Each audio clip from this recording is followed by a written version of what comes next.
Bonjour et bienvenue dans notre quatrième vidéo concernant notre thème 1, expression, stabilité et variation du patrimoine génétique. Nous pouvons repartir de la problématique vue en travaux pratiques concernant un transfert de gènes réalisé entre une méduse, chez laquelle on avait récupéré entre guillemets un gène codant pour une protéine vert fluorescent, qui a été inséré dans le génome d'un jeune primate, d'un jeune singe.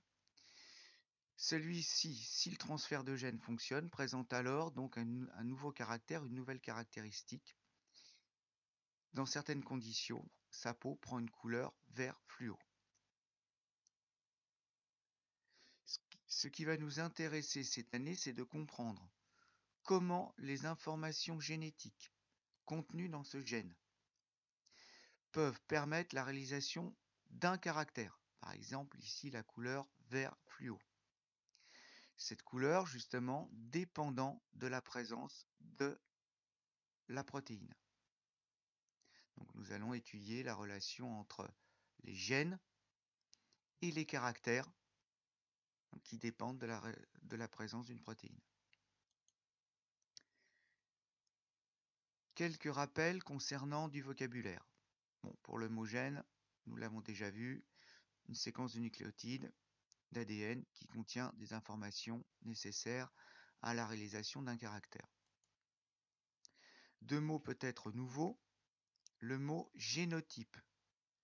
C'est l'ensemble des gènes portés par les chromosomes d'un individu. Tous ces gènes.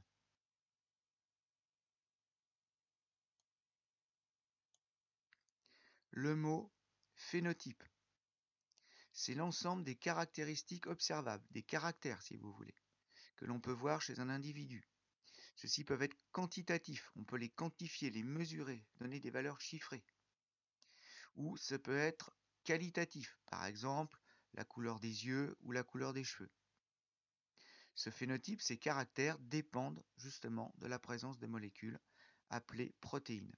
C'est pour cela que nous allons voir ou revoir les caractéristiques essentielles de ces molécules.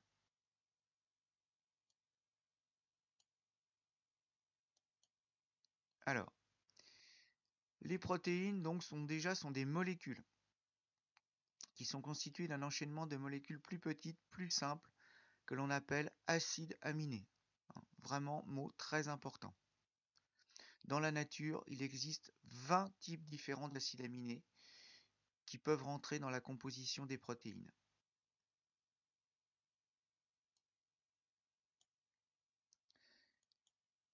Ces acides aminés dans les protéines sont enchaînés les uns à la suite des autres.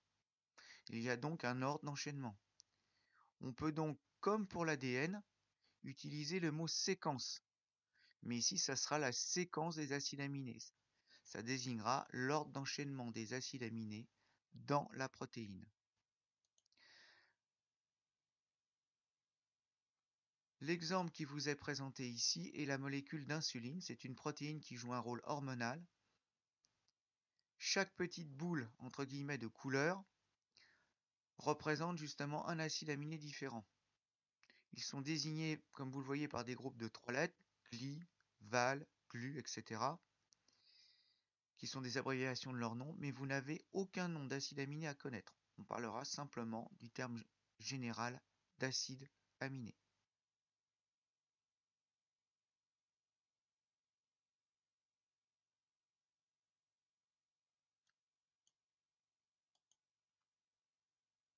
Alors, les informations génétiques, nous le savons, sont contenues dans les gènes, dans l'ADN du noyau. Les protéines sont fabriquées à partir des acides aminés dans le cytoplasme, mais à partir des informations génétiques contenues dans l'ADN. Il va donc y avoir un transfert nécessaire d'informations entre l'ADN du noyau et le cytoplasme pour la fabrication des protéines.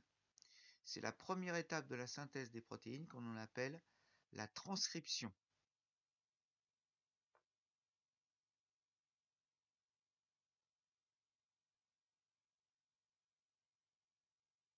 Alors, toutes les protéines fabriquées par nos cellules sont l'expression de gènes. Qu'est-ce que cela veut dire?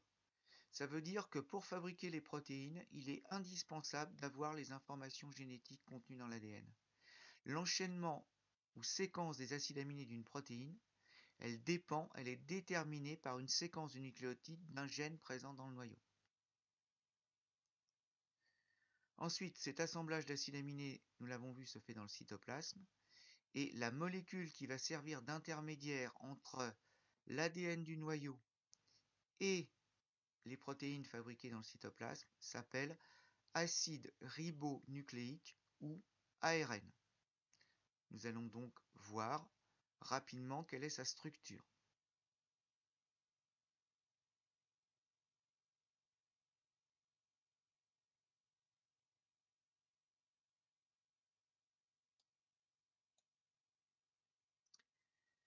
À partir de l'image que nous avions obtenue avec le logiciel Rastop, nous pouvons résumer donc ces caractéristiques essentielles. Premièrement, la molécule d'ARN est une molécule constituée d'un seul brin, à la différence de l'ADN qui en contient deux.